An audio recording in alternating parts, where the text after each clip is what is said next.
നമസ്കാരം. ന്യൂസ് മാസിൻ മലയാളത്തിൻ്റെ ഏറ്റവും പ്രധാനപ്പെട്ട ഒരു പെൻഷൻ വിതരണ അറിയിപ്പിലേക്ക് എല്ലാവർക്കും സ്വാഗതം. സംസ്ഥാനത്ത് ഇനിയും ഏകദേശം 10 ദിവസത്തിന് ശേഷം നമ്മളുടെ മെയ് മാസത്തിലെ, അതായത് 2025 മെയ് മാസത്തിലെ പെൻഷൻ വിതരണം ആരംഭിക്കാൻ പോവുകയാണ്. ബാങ്ക് അക്കൗണ്ടുകളിലേക്കായിരിക്കും പെൻഷൻ തുക എത്താൻ പോകുന്നതെന്ന ഏറ്റവും പ്രധാനപ്പെട്ട ഒരു അറിയിപ്പ് വന്നിട്ടുണ്ട്. ആദ്യം ബാങ്ക് അക്കൗണ്ടുകളിലേക്കായിരിക്കും പെൻഷൻ തുക എത്തുക. പിന്നീട് നമ്മളുടെ സഹകരണ ബാങ്കിലെ ഉദ്യോഗസ്ഥർ വീടുകളിലെത്തിയുള്ള വിതരണവും ആരംഭിക്കും.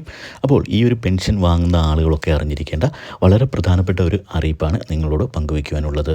നമുക്കറിയാം, സംസ്ഥാനത്ത് നമ്മളുടെ ഇപ്പോഴത്തെ പെൻഷൻ ലിസ്റ്റ് പ്രകാരം 62 ലക്ഷത്തോളം പെൻഷൻ ഗുണഭോക്താക്കളാണ് നമ്മളുടെ പെൻഷൻ പട്ടികയിൽ ഇടം പിടിച്ചിട്ടുള്ളത്. ഇതിൽ മസ്റ്ററിംഗ് കൃത്യമായി ചെയ്തിട്ടുള്ള ആളുകൾക്കായിരിക്കും എല്ലാ മാസവും മുടങ്ങാതെ കൃത്യമായി പെൻഷൻ ലഭിക്കുക. നമുക്കറിയാം, 2024 മസ്റ്ററിങ്ങിൻ്റെ അടിസ്ഥാനത്തിലാണിപ്പോൾ പെൻഷൻ വിതരണം നടത്തിക്കൊണ്ടിരിക്കുന്നത്. 2025 പെൻഷൻ മസ്റ്ററിങ്ങിൻ്റെ ഏറ്റവും പുതിയ അറിയിപ്പുകൾ ഉടൻ തന്നെ എത്തുന്നതായിരിക്കും. എത്തിയാൽ ഉടൻ തന്നെ നിങ്ങളെ അറിയിക്കാം. ഏറ്റവും പ്രധാനപ്പെട്ട ഒരു കാര്യം അറിയിക്കുവാനുള്ളത്, 2024 മസ്റ്ററിങ്ങിന് ശേഷം പെൻഷൻ അനുവദിച്ച് കിട്ടിയിട്ടുള്ള ആളുകൾ ഇനിയും മസ്റ്ററിങ്ങിൻ്റെ പേരിൽ പെൻഷൻ മുടങ്ങിയിട്ടുണ്ട് എങ്കിൽ, നമുക്ക് 2 അതിലധികമോ മാസമായിട്ട് പെൻഷൻ മുടങ്ങിയിട്ടുണ്ടെങ്കിൽ, അതായത് 2024 മസ്റ്ററിങ്ങിന് ശേഷം പെൻഷൻ അനുവദിച്ച് കിട്ടുകയും പിന്നീട് ഇത് 2 മാസമായോ അല്ലെങ്കിൽ 3 മാസമായോ മുടങ്ങുകയും ചെയ്യുന്ന സാഹചര്യമുള്ള ആളുകളൊക്കെ പെൻഷൻ മസ്റ്ററിങ് സ്റ്റാറ്റസ് നമ്മളുടെ സേവന പെൻഷൻ സൈറ്റിൽ കയറി നോക്കിക്കഴിഞ്ഞാൽ നമുക്ക് മനസ്സിലാകും മസ്റ്ററിങ് മുടങ്ങിയത് കാരണമാണോ നമുക്ക് പെൻഷൻ ലഭിക്കാതെ പോയതെന്ന്. അപ്പോൾ ഇത്തരത്തിലുള്ള ആളുകളൊക്കെ നമ്മുടെ അക്ഷയ കേന്ദ്രങ്ങളിലേക്ക് ആധാർ കാർഡോ പെൻഷൻ ഐഡിയോ, അതോടൊപ്പം തന്നെ നമ്മുടെ ആധാർ കാർഡുമായി ലിങ്ക് ചെയ്തിട്ടുള്ള മൊബൈലും കൂടി കൊണ്ടുപോയി നമ്മളുടെ അക്ഷയ കേന്ദ്രങ്ങളിലേക്ക് എത്തി മസ്റ്ററിങ് ചെയ്യേണ്ടത് അത്യാവശ്യമാണ്. എങ്കിലേ ഇത്തരത്തിലുള്ള ആളുകൾക്കൊക്കെ പെൻഷൻ മുടങ്ങാതെ ലഭിക്കുകയുള്ളൂ. ഇനിയായാലും പെൻഷൻ മുടങ്ങാതെ ലഭിക്കണമെങ്കിൽ 2025 മസ്റ്ററിങ് കൃത്യമായി ചെയ്യേണ്ടതുണ്ട്. 2025 മസ്റ്ററിങ്ങിൻ്റെ സമയം ഏകദേശം അടുത്ത് വരുന്നുണ്ട്.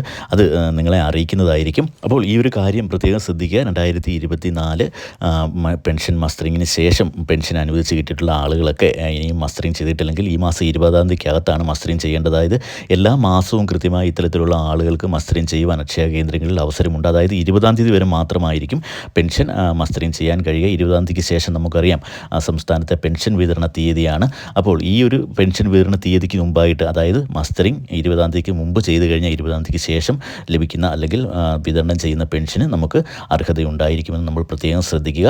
ഇനിയും നിങ്ങൾക്ക് എല്ലാവർക്കും അറിയാവുന്നതുപോലെ തന്നെ ഈ മാസം ഒരു മാസത്തെ പെൻഷൻ കുടിശ്ശിക കൂടി കൂട്ടിച്ചേർത്തുകൊണ്ടായിരിക്കും മെയ് മാസത്തെ പെൻഷൻ തുക എത്താൻ പോകുന്നത്. 3200 രൂപയായിരിക്കും എത്തിച്ചേരുക. എല്ലാവർക്കും വലിയ സന്തോഷമാണ് ഇത്തരത്തിൽ ഒരു മാസത്തെ കുടിശ്ശിക കൂടി കിട്ടുന്നത് കൊണ്ട്. ഇനിയും 2 മാസത്തെ കുടിശ്ശികയുണ്ട്. അത് 2 ഘട്ടങ്ങളായാണ് വിതരണം ചെയ്യുവാൻ സംസ്ഥാന സർക്കാർ തീരുമാനിച്ചിരിക്കുന്നത്. ഒന്നുകിൽ ഓണത്തിനോ അല്ലെങ്കിൽ തദ്ദേശ സ്ഥാപനങ്ങളിലെ തെരഞ്ഞെടുപ്പിന് മുമ്പോ ഈ ഒരു തുക നമ്മളുടെ പെൻഷൻ കുടിശ്ശിക മുഴുവൻ തീർക്കുമെന്നാണ് അറിയിപ്പ് വന്നിരിക്കുന്നത്. അപ്പോൾ ഇത്തരത്തിൽ നിങ്ങളുടെ എല്ലാ പെൻഷൻ വിതരണ അറിയിപ്പുകളും, അതായത് കേന്ദ്ര സംസ്ഥാന സർക്കാരുകളുടെ പെൻഷൻ വിതരണ അറിയിപ്പുകൾക്കും മറ്റു വാർത്തകൾക്കുമൊക്കെ ദയവായി ചാനലൊന്ന് സബ്സ്ക്രൈബ് ചെയ്ത് വയ്ക്കുക. Thank you.